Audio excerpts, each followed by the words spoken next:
welcome to the Equity Blueprint podcast. My name is Dana Wilson, CEO and founder of CHIP, which stands for Changing How Individuals Prosper. And our goal is to help you find financial professionals who can suit your individual needs. I started this podcast to normalize a conversation around money and wealth and what that really means to our communities and just the evolution of our lives. Money isn't always the sexiest topic or fun topic to talk about, but hey, that's why you're here. To not just learn more, but really kick back, relax, and hear other people's journeys and how they've used money, how they related to generational wealth or wealth building to become their own, what I like to call financial architects of their lives. So sit back, relax, and enjoy the dope conversations that you're about to hear with people that inspire me from all across the world.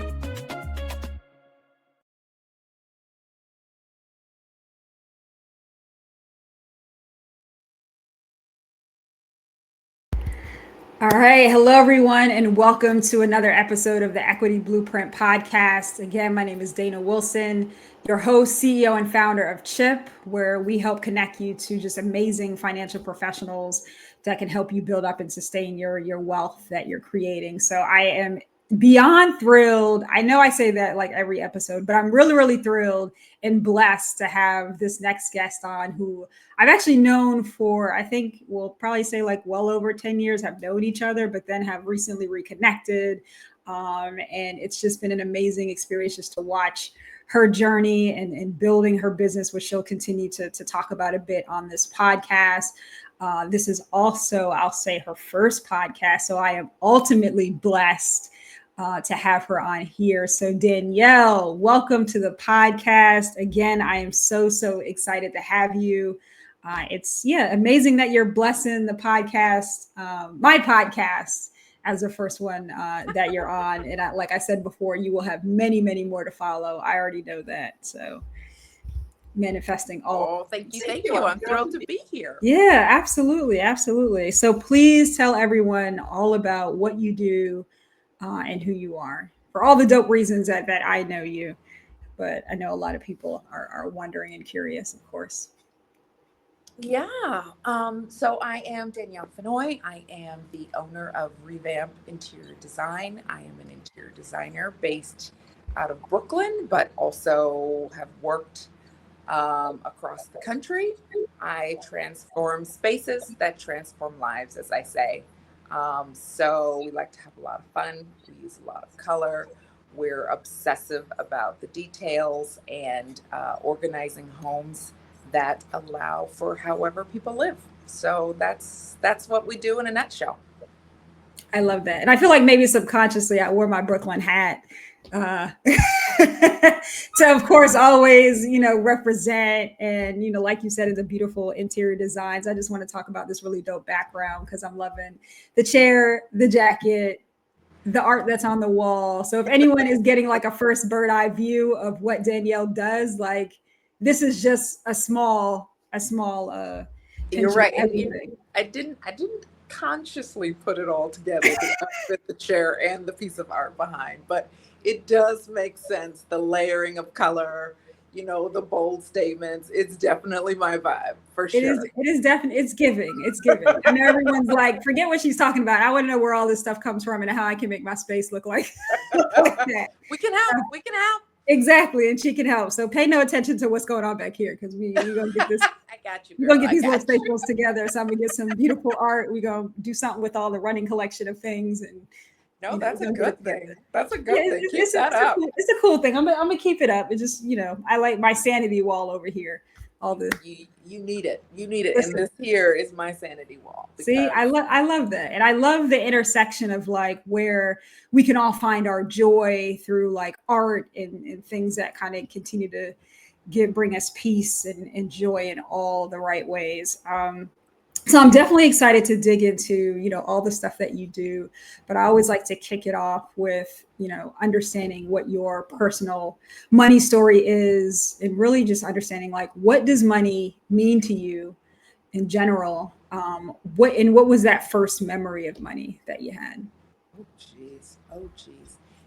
It's funny. I grew up,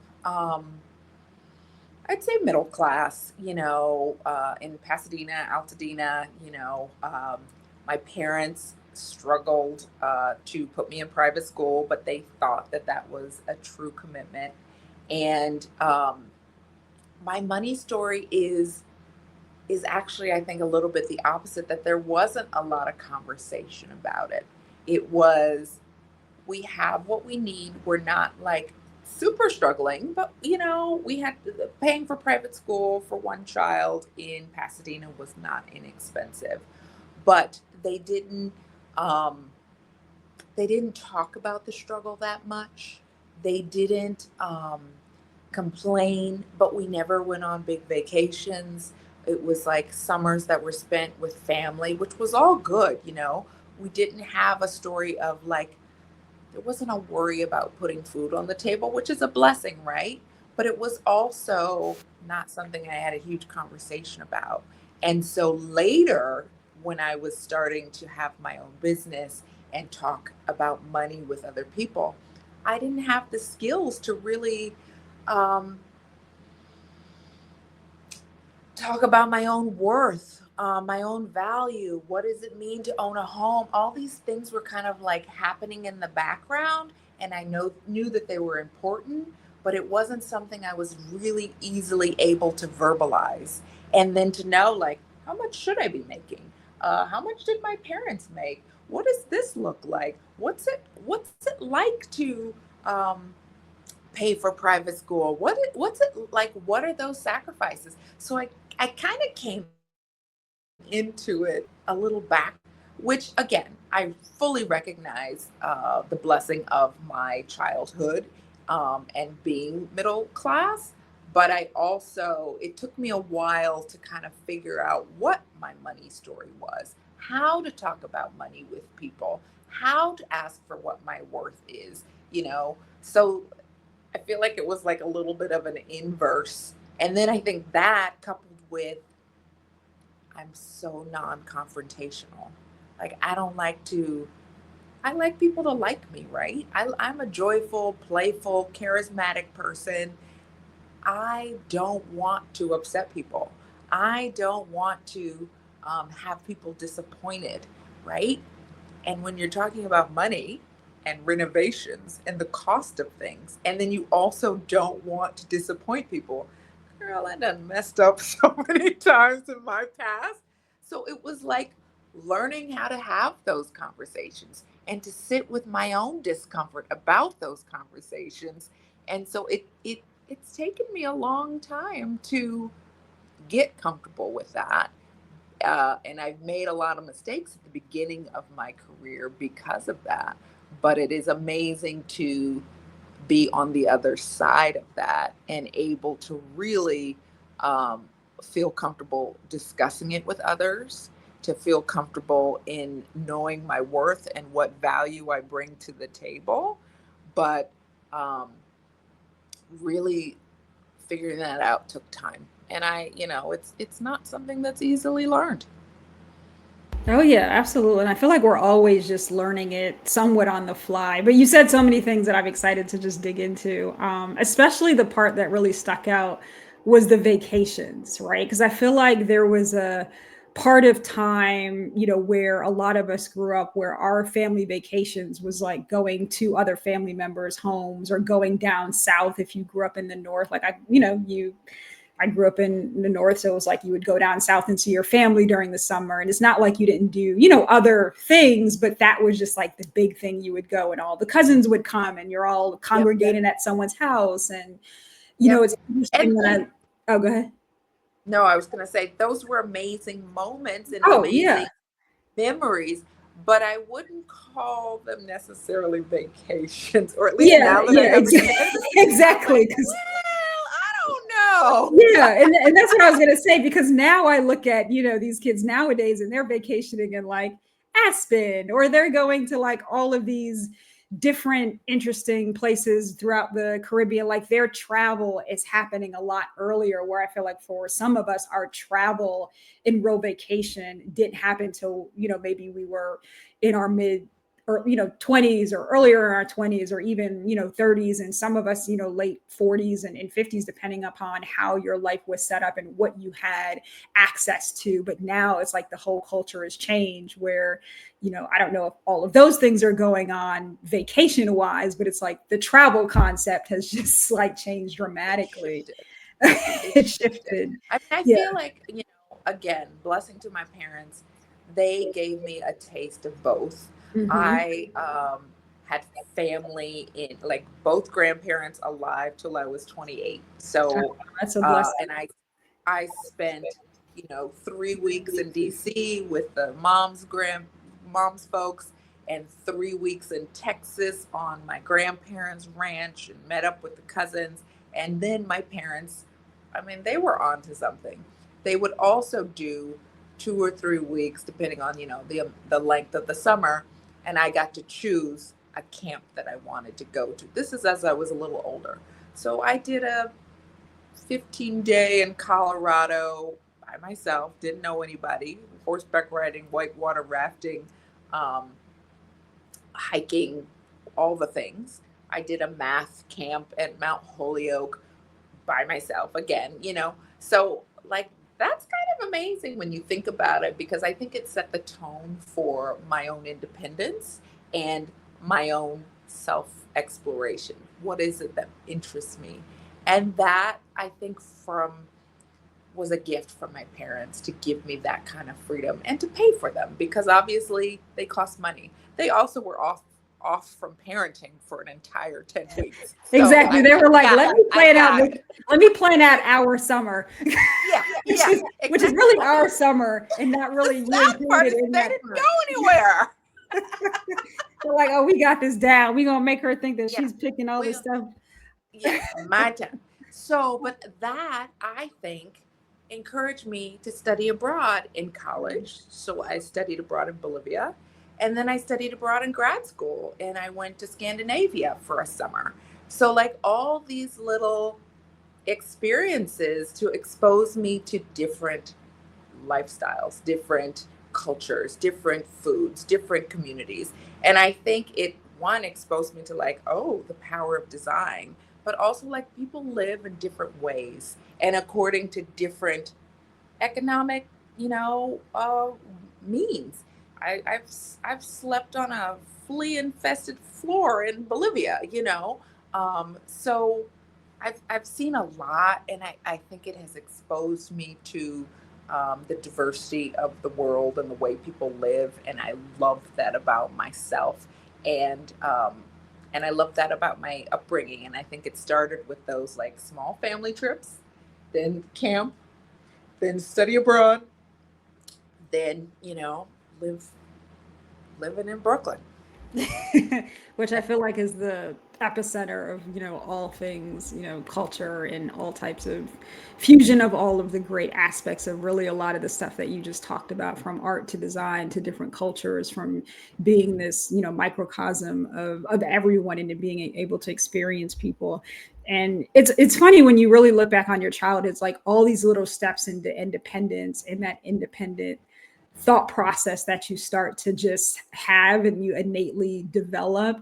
Do you think that is kind of what started you organically on the path to where you are now as a business owner? And also, do you feel like that sort of helped start to set the tone of how your money story has evolved, and always maybe thinking about how can I potentially, be more independent or take control of stuff? Even, when you talked about or mentioned before about really understanding your own value, I thought that was really interesting. It's funny, I just had a thought that came into my mind. I also should mention that both of my parents are entrepreneurs, which I think, again, it wasn't my mom has a PhD in botany, and she's a scientist by trade. But, like, mid high school, she was like, I want to open a coffee shop. And she went and did it, and then had a coffee shop for a decade. And I saw her, it was just as I was starting to go off to college, but so I was old enough to see what was going on, and to see the time commitment that took. And my dad is a voice. So he's been a voice actor, and went from air DJ to to more of the voice actor work, and like to see his business grow over the years. Again, they never talked about the dollars and cents of like what that took, and um, how much they earned and how much they spent and how much our houses cost and our renovations and this and that, because we did a lot of the work ourselves. But like when I started my business in 2008, I had no idea what it took to run a business. None. No clue. And Listen, if any of us had, we would just run away all the way. I know everyone's like, what would you tell you? I'm like, girl, maybe don't do it because it's so much, right? But also, if I had known all the things, I've done it anyway. So like it's kind of a blessing that I didn't know much, because I think sometimes it will scare the bejesus out of you if you do. But I also think like I didn't know anything about a corporate experience, or like you go in and for a raise and you get this and you expect a cost of living increase and you should expect this salary. Like I've created it based on need, or based on, like, okay, I think this designer's making this, I can do that. Or, this is the cost of private school. All right, I need to be making that much. So I guess there's like a naivete that was there. But I think the fact that they did it and I didn't see an alternative was really helpful. And it gave me the courage to do it too. Oh yeah. I feel like when you're able to just watch people do certain things and just like there's almost this fear that goes away, even though there's still going to be a fear like when you start doing it, when you really get into it and understand like, oh my God, this is what they were actually dealing with. Because it's like on the out front, people see the cafe and the happiness and all the cheerful things that come across from there, but then it's on the back end, all of the stuff that comes with the actual running of the business is managing cash flow, managing people, managing all sorts of types of overhead, and then the random things that just happen in business when something breaks or someone just decides to quit and walk out probably mid shift. Right? There's like all these random occurrences. And if So you as knew you all of the, Oh yeah, sorry, oh my God. No, yeah, no, if we did know all of that, none of us would do any of it. no one would But at do the it. same time, to your point, it's almost like we would do it, right? Because that's like what we see. There's a passion behind it. So it's always like there's some level of curiosity that's behind even the scariness of what we see, other business owners or what we imagine it to be. How did you start to really find your value, either monetarily or just kind of in the pursuit as you were growing or even starting your business? I mean, one, New York City ain't cheap, so you that know how that much your part, rent's gotta that part. be. Listen, I'm like, I need to actually like make a living. And what's funny is, so before I started my company, I kind of dabbled freelance, trying to figure that out with two, and one of them was 20 years old. I don't ever see myself making money. I just need to get enough to survive, and that's it. And I'm like, mm, mm, move here to just get enough to survive. Like, I don't need to be filthy rich, but I also want to have a good life, right? And it was a big wake up call. And I left that partnership and decided to go off on my own. And that's when it really happened, that I am an independent woman in this city. I have $110,000 worth of student loan debt from graduating from grad school. Dad was like, sorry, girl, you're on your own. So it was like, one, that's a lot of money I got to pay back. And two, it's expensive to live in this city. So there was a very practical, I just need to make as much as I can starting out this business. Um, so it kind of started with that. And then as I started to look and research and figure out, like, how much is my time worth? You know, what what does an average renovation cost? How long does it take What's the commitment? I started to realize, one, there's a lot of people who make a lot of money. I mean, you have to, it just is fact, right? To own an apartment to this. So it just slowly, it started to come together and make sense. And I realized I am really gifted at this. Took a long time, but I'm really good at what I do. I enjoy what I do. People enjoy working with me, and for the right relationship, they will pay what I charge. And that's Yeah. kind of the simple. But I also am very invested in my team. Like, it's expensive for me, it's expensive for them. And I remember when I started out making $18 an hour, and I was worried about, how am I going to start paying these loans? How am I going to afford to, go have dinner with my friends? How am I going to uh, go see a free concert and have, like it just, it was just like, the math ain't math. And how am I going to do this? And I know that they go through the same thing too. So I think realizing the humanity of people, like, it's not just about me, it's about all of us. And how do we pull each other up? And I feel very um, responsible for my team's quality of life. Obviously, I'm not some super wealthy person, but like, I want to give people a real living wage. And I make sure that I pay myself one too. Do you know what I mean?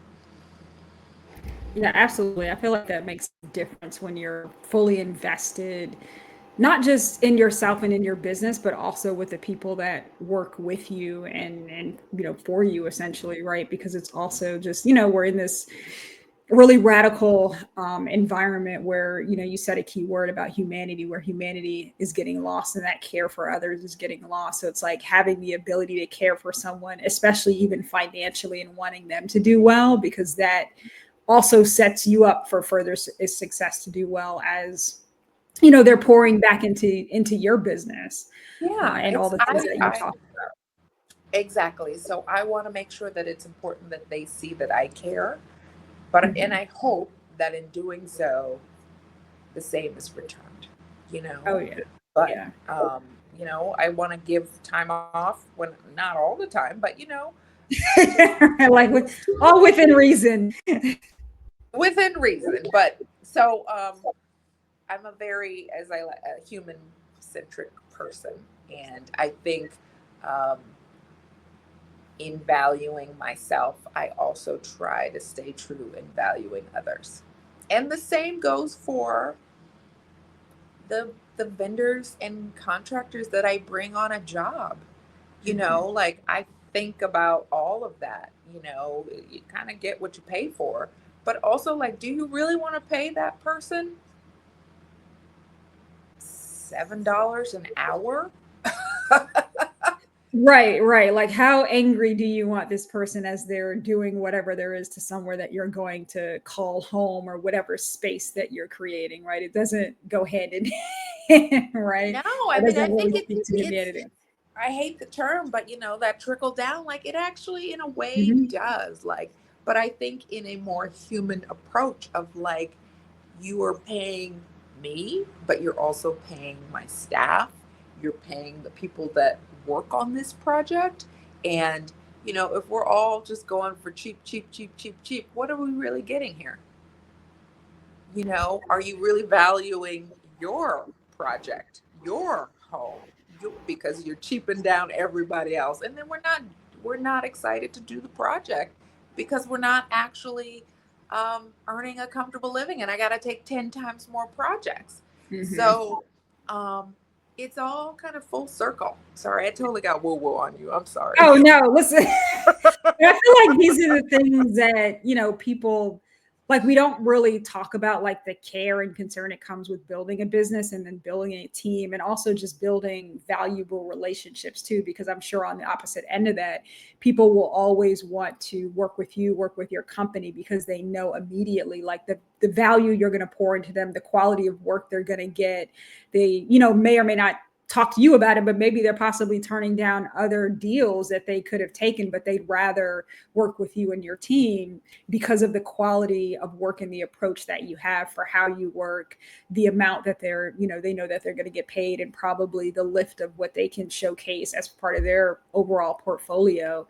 I know before you had said something about not really being comfortable with the language of having a lot of these harder money conversations. So what started to kind of give you that extra, the push, to really start to have these maybe with your team, or also as you start to continue to grow and scale the business? I mean, it was honestly learned from trial and error, right? And how many times do you design the best possible thing you've ever done? And then you're like, okay, I got this. This is amazing. I'm going to do silk here and leather there and blah, blah, blah. And then you go get it priced and you're like, okay, it's great. It's amazing. And then you present it and it's $2 million. And the client is like, and you're like, this is way out of control and you didn't pay attention to the budget. And then you go back and you realize, well, we never had that conversation. You never gave me specifics, or I never said, and I fully will admit, like, what's your budget? What are you trying to do this for? And so it has become so important. And so it was so uncomfortable for me to have those conversations back then. And I was just like, I never want to be this uncomfortable. Or if I do, let's get it out of the way first, right? Do the hard thing first. So I ask people all the time, what are you trying to spend?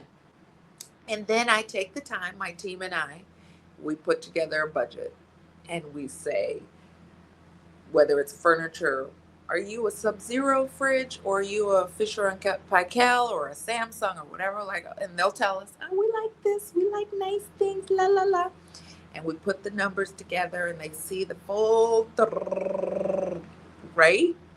And then I'm like, this is it. Here you go. Yeah, it's like, I don't really like nice things. And then they're like, oh, got it. And people come back. You learn quickly. They're the type that don't talk about it. This is outside of our range, but thank you very much. Next.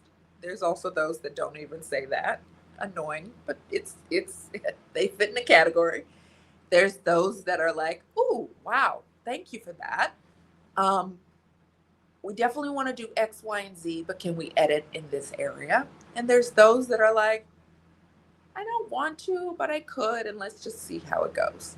So, like, you get all of them.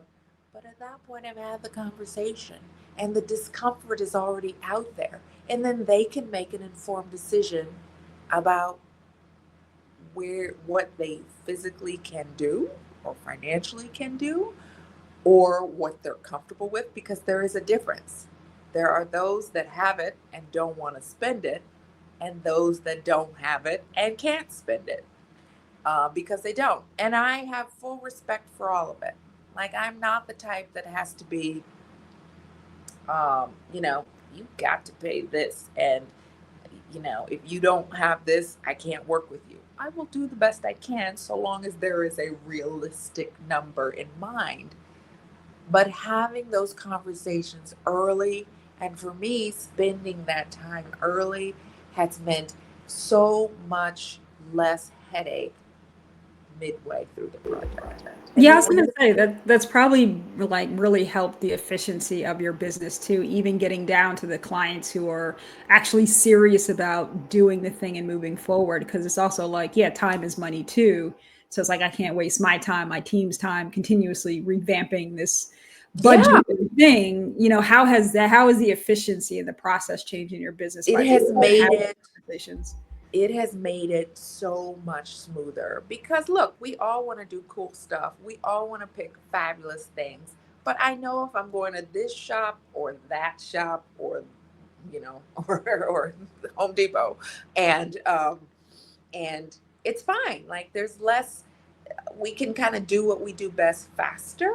And then it's less surprises down the road. Now, sometimes we have that, that thing called scope creep, where people are just like, oh, and what about this? And oh, by the way, can we do this? And it's like, we had a conversation. Like, are we serious about it, or are we just, money grows on trees, and we do that too. Um, but it does make the process faster, more efficient, and um, and more fun because at that point the hard stuff's been done. You know. Yeah, it's like you kind of get out of the way that, yeah, that uncomfortable conversation that no one really wants to have, right? Especially when, even on that off chance where people have to admit where they can't really afford what they want. Like there's even an unpacking there, I would say personally that goes on where it's like, oh my God, I wish I could do this. You've presented it to me, and now I really have to face reality and the fact that I can't do that thing I want to do so desperately. And even internally it's probably like, oh, I fail, and you go through these like rabbit hole of emotions to come back to the table, And within imagine yourself. doing that, falling in Yeah, love, and then like you really can't afford it. But I yeah. can design around mid-range or whatever, Mhm, you know what I mean? I can give you the middle ground of that, but I'm not wasting anyone's time mhm. when I know the full story. Yeah. So I like to do that now, as much as it costs me a little bit more time at the Mhm. beginning, but I think it also shows my value. It Yeah. shows I'm taking their numbers seriously. I'm taking the project seriously. I'm showing you how we would get it done and what it looks like. And they have a full snapshot. I also have a funny um, little analogy that I do that I also like. If your design of your home was a car, are we talking like solid Honda? Are we talking like a Lexus, like good quality, or are we talking like Maserati? Like, what are we doing? And usually, because people, they honestly, they gravitate. They do. They're like, oh, actually, yes, I'm thinking this and that, but an upgrade with this. And it's such a funny story, or like a vintage so and so. Mhm. It's such a funny way to get people talking about like what they value and what's important. Um, and I think it also lowers the bar and again gets them back into that like playful mindset as opposed to this like serious, we're talking dollars, because at the end of the day, like, I can't spend your money for you. Like, you have to say, okay, you have to say, yes, I want to go forward. Yeah. So it's like, okay, tell me what you want. Like, there's no judgment here. Just let's go.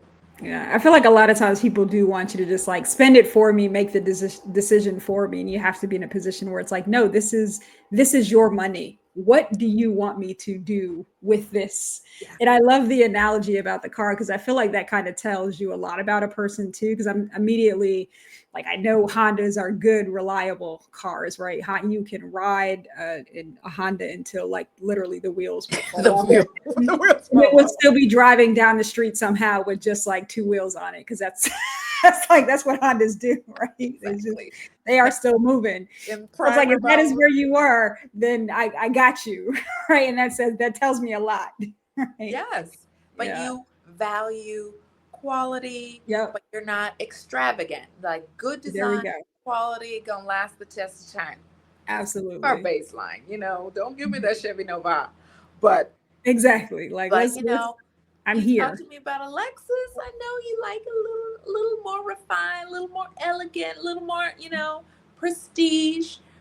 So it's a funny way to get people to loosen up and talk about money sometimes. Yeah, absolutely. And kind of get that roll off their shoulders. What are like some of the biggest misconceptions you feel as people start to step into this arena of design and change? Because I'm sure it's also sometimes maybe emotional for a lot of change to happen.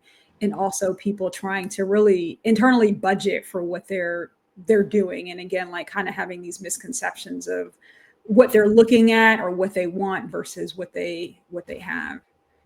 I mean, I think there's a lot. Girl, we could talk all day about this question. And like you might have to break it into chunks because there's misconceptions about how people actually live, like what they really need versus how they live, is one. How long things take is another one. Or the fact that, like, this is all supposed to happen like poof magic. So we try, and again, there's so many different things. Um, or another one is um, that it all can happen in one time, or that I will be able to have the bandwidth to understand all of the decisions in one time. So, like, we have a beautiful townhouse project we're working on, and it happens all the time. And it was like, great, we're going to do these things. It's going to be fast. It's going to be fun. We want bold. We want this. And then it was like, they could barely handle a room at a time. Like mentally, it's a lot to think about. You got a wallpaper, rug, furniture, um, all the accessories, window treatments. Like, is overwhelming. And then imagine that times like 6 or 10 rooms. They're like, I just can't do it. And it's totally fine. I get it. Like, I'm sure if I was going through whatever they do, I would be like checked out after 15 minutes. So, like, I do say, you are hiring me to do what I do best, which is to visualize your whole situation, come up with a master plan for how to get it done, and then get it done. So you tell me what the priority is, and we will do that. But you don't have to micromanage every single part if you don't want to. You can, but you don't have to. Tell me what's important. Tell me the vision. Tell me these are the things that really matter to me. And then, so long as I fit within your budget and your timeline, like, let me go do my thing. But people have misconceptions on like how involved they should or want to be or can be. And like if they have the bandwidth for all of it. So sometimes projects ends up having to go slower because they just can't commit fully, but they don't want to not be a part of every decision. Gotcha.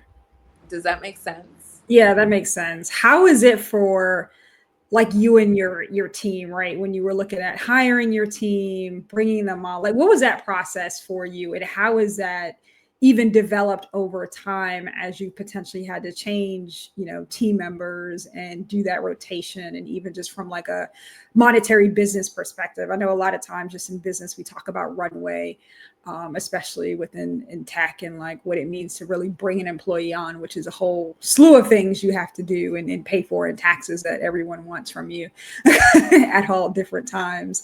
So how is that process and that team building and that evolution? It is, thankfully, most people have been with me a couple years. Yeah, it's hard as a business owner to manage people. It's enough, as I say, to manage the clients, but then to have, a full-time admin, other designers to be managing, you know, um, and then vendors. Imagine on a single project, you could order 100 things. Like each one of those is another business or business owner to be dealing with. So it's a lot.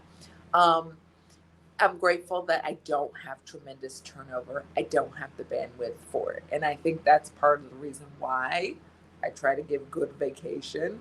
I try to, pay decent wages. And we are a 9:30 to 5:30 company. Like, people don't work these crazy hours. They don't work on weekends. Every now and then they get asked to come to work at 8 as opposed to 9:30. But it's not often. So I feel like it's important for me that they have a high quality of life and their own free time. Their life does not revolve around design, and neither does mine, truthfully. Like, I can turn it off. I really don't need this in my life all day, every day. Do I love it? Absolutely. But I'm not the designer that is at every event that, lives and breathes design. I like to do cool shit and live a great life. But and I want the same for my team. So I love they've that. been there. They've been there. They're not going anywhere. But it is definitely we are in a growth space, and it's opportunity for tweaks and improvement. And I don't know if I told you, but I went through breast cancer treatment. And that was a big life lesson in the sense of, wow, my team stuck with me through that and they rose to the occasion in that moment, and I see them very differently on the other side of that treatment. Like I was not checked out, but I went through treatment every 2 weeks. I didn't feel well and would come in late. I would, skip a day here and there. Like I was around, but I definitely was not myself, and I wasn't able to be as involved as I usually was. Um, and they had to fill in, and they did. And it was a big wake up to like, oh, I don't have to be so micromanaging anymore. I can lean on them more for their skills, and they show up. So it was like, oh, okay. So now I'm in a position of, I'm not going back to who I was, micromanaging Danny. I am, stepping into super boss mode and going out and getting the bigger projects and the projects that are further away, knowing that I have the people in place to run those projects. And that is another layer of realizing your value. I'm project getter and problem solver, for when the fires can't be put out easily, and manager of them. Yeah, I feel like that speaks a lot to, leadership and culture and dynamics that I feel like just that we've kind of gotten away from in a lot of, companies and environments, that I think that whole system of really looking out for people and really understanding what they can do when they have the ability to do so, right? They have that opportunity to kind of step in, and not because they have to, but because they want to and they care. And that is like a totally different mindset shift from those that you're working with, because you've developed this culture of like care and humanity and family where we look out for each other. Because on the back end, even if you were micromanaging them before, you cared about them in other ways, that you were making sure that they had, the time, the space to take care of themselves. They had the time and space to be paid fairly. They had the time and space to just think and breathe. And then they were able to just rotate that right back around to you in the moment that you needed it the most, in addition to also showcasing their ability to just, handle stuff. And now, you being at this growth point in your business and your leadership style, like, what do you think the next phase of that is within the business? I know you talked about like getting these like larger deals and be able to really grow and scale the company. How do you really kind of see that playing out over the next few years as you start to take more of this, like almost, not almost more external facing role in the company? Yeah, I mean, girl, I haven't gotten that Which can far also yet. be like it's a whole another journey in itself, but also like a powerful one too. And I feel like, even being on this podcast and sharing your story is like that kind of step into the evolution of like sharing how you built this, how you almost, manifested you getting to this space, from a leadership perspective, the culture that you have developed. Because I feel like in a lot of instances you pick, this story up and you put it in a lot of other companies, and everyone would have been like, to hell with that person, because they didn't do all these things for me. They didn't care. They didn't give me the ability to be a human. But you have really centered that at the focus, pretty much at the start of your company, naturally, just because of who you are and how you believe people should be treated. And it's also interesting too, because I think about the stories that you talked about earlier with the independence, the understanding culture, like the camps and all the places, your experience abroad. And I feel like that kind of put everything in perspective into how you treat people, how you look at people, how you see their differences and their geniuses, and you allow them to just kind of lean into that. Ooh, Yeah. girl.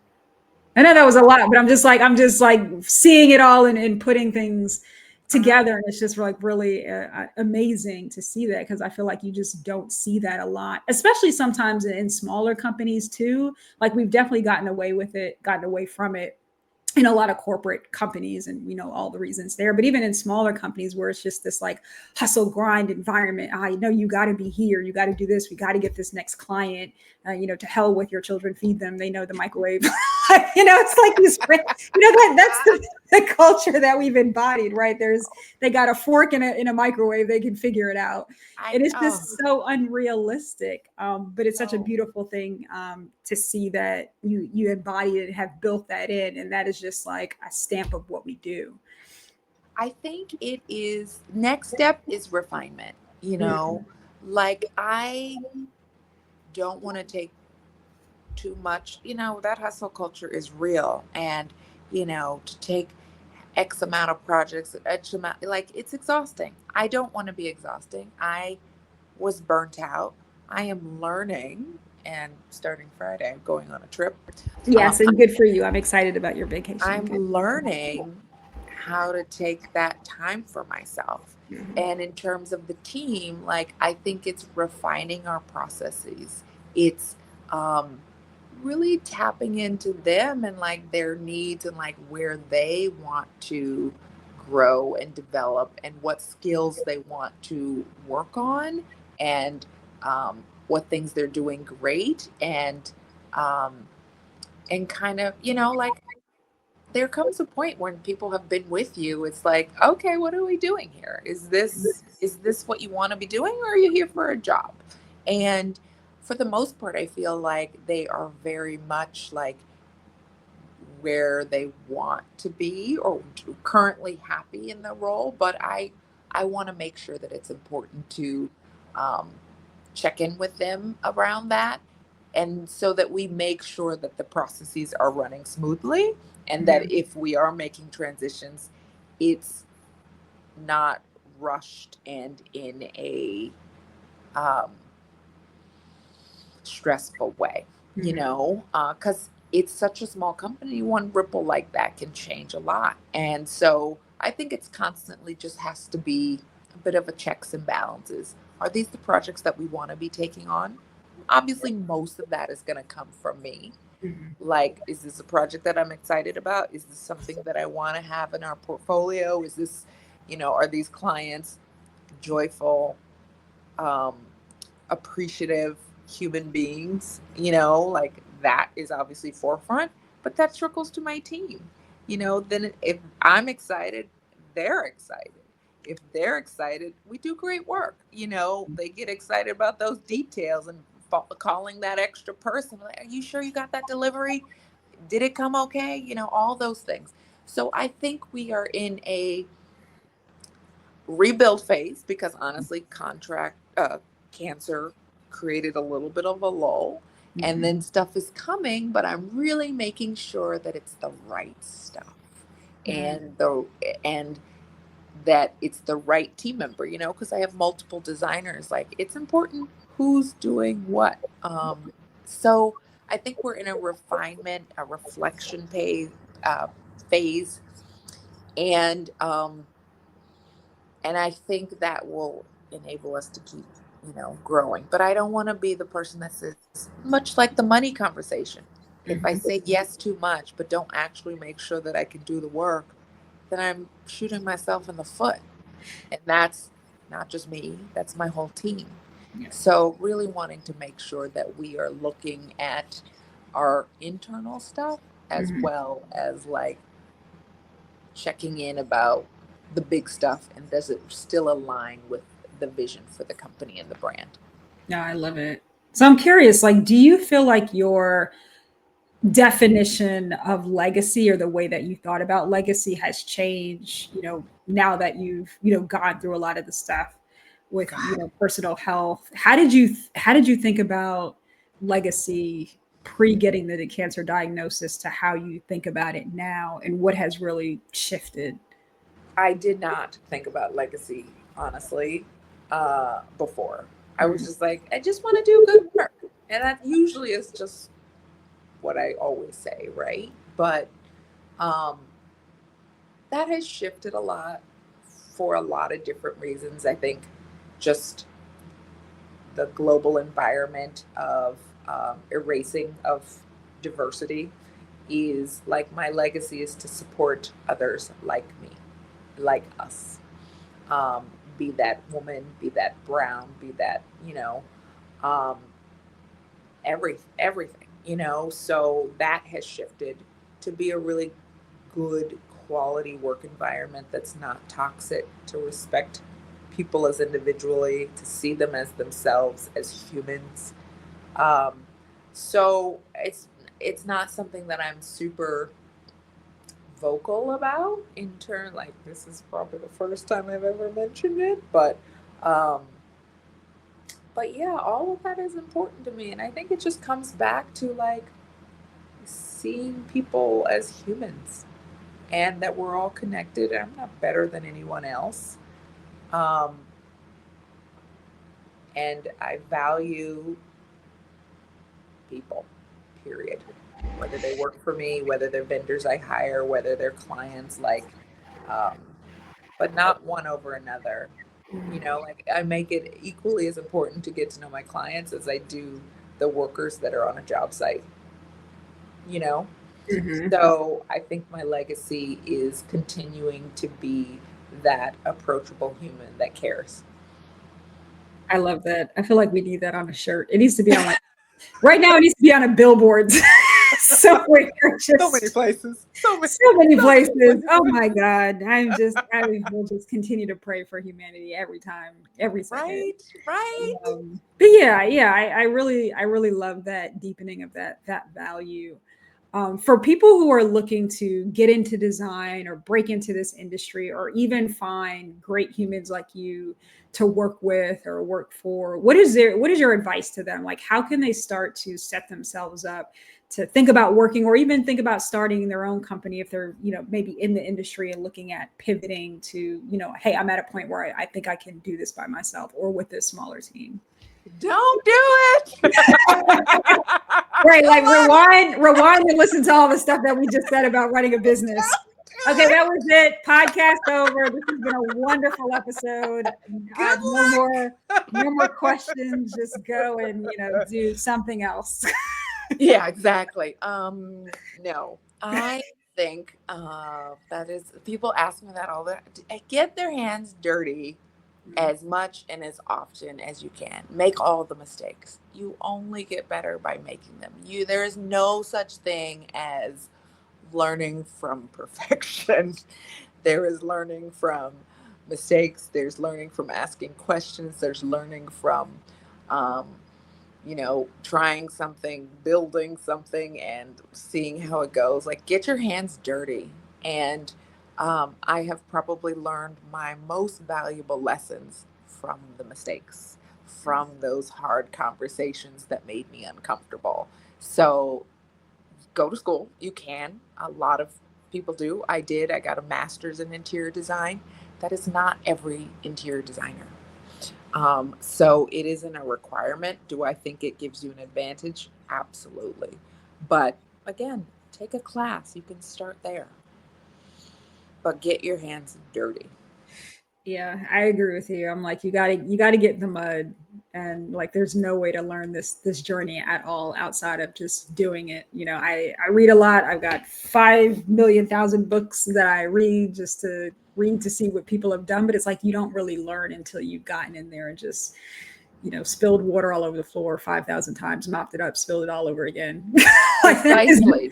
that is it. That's all you're doing. Rinse and repeat. Yeah. How do you get to be a better runner? You certainly don't do it by like reading books. Listen, to that point, like, a lot of people don't know the story. Only my sister, who, if she listens to this episode, will laugh hysterically. But my first marathon I ran in New York City on an extremely hot summer day, I passed out. I think around like mile 10ish or 11. I was close to finishing, and I passed out because I'm in my early 20s, and when you're in your 20s, you think you're You invisible. think you can do You everything. can do everything. You don't have to drink all the water at all the stops. I don't have to eat these gummy things. I see people, You're like, tossing I'm good. around. I'm I'm good. good. I don't need your water. although they had canceled the marathon that day because of the heat, and they really should have canceled both races, but that's a whole nother thing. So yeah, here I am, bop, bop, bop. I don't even remember falling down. but Yeah.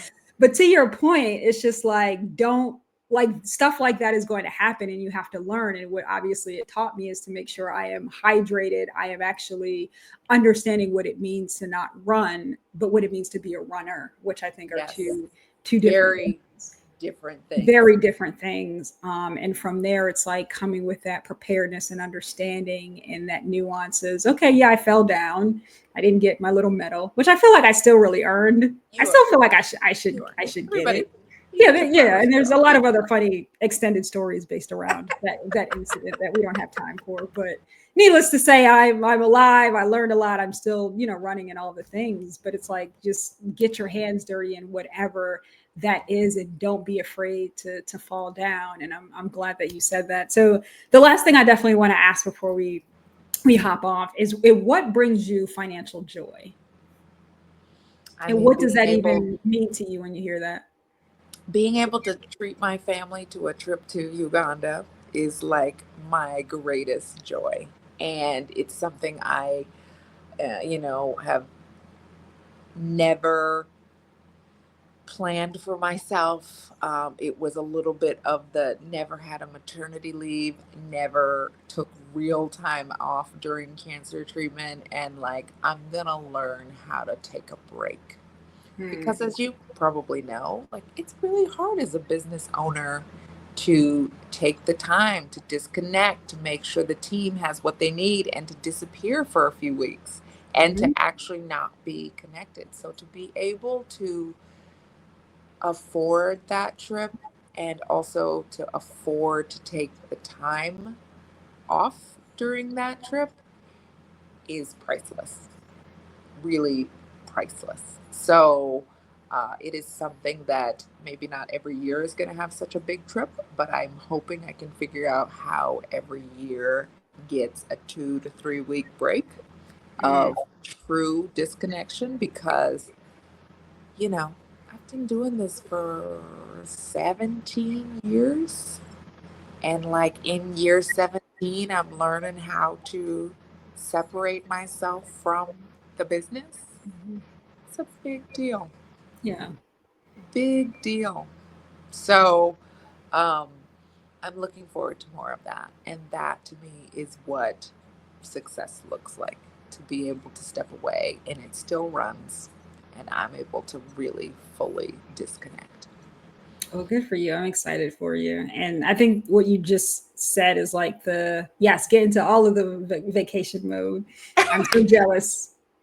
If you do need an assistant during travel, like if luggage and Bring your whatever. shoes, girl. Come on. Yes, Come listen, all of that.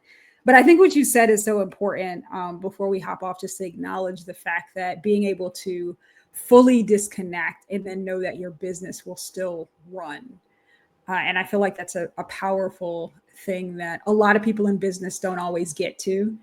And something that, is definitely needs to be acknowledged in your journey, in your story, being able to take that time and take a real break. Because a lot of us will take, a day here, a couple days there, a week, but it's like you never fully disconnect. You see something get pinged and you're just like, ah. Exactly. I'll get that to you later. I'm just right, exactly. From the beach. 1 second, and then the laptop's open, the iPad's open, the control station is going, and then you look up and it's like an hour or so later, and you're like, crap, like you told yourself you would not do those things. And then you miss the moment with the kid or the friend or just the quiet mental time, all of it. So no, I think it's huge. And I think this hustle culture has made it so that no, we have to always be available. And I'm honestly like, no more. Taking a break. I hear you. Well, this has been absolutely amazing. And thank you so much for blessing the podcast with all that you talked about. You've done incredible work. Again, I love just the vision of humanity, and definitely just want to pour that in. If you got nothing else from this episode, just kind of going back to what it means to treat people like humans.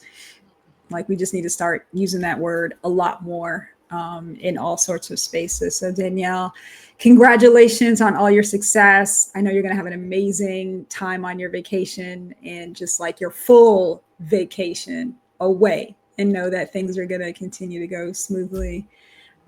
So thank you for hopping on. It's been a blessing. Thank you. Thank you. Absolutely. So everyone, I hope and I know you enjoy this episode, and make sure that you catch up on this episode and other episodes from the included series. Oh, see, I did it again. So I do this like probably every other episode where I say the name of the previous podcast, and people are just like, Dana, what the fuck? You at least are on episode past episode for an hour. 5. You forgot my name. I know, and I forgot already what the hell the podcast is called.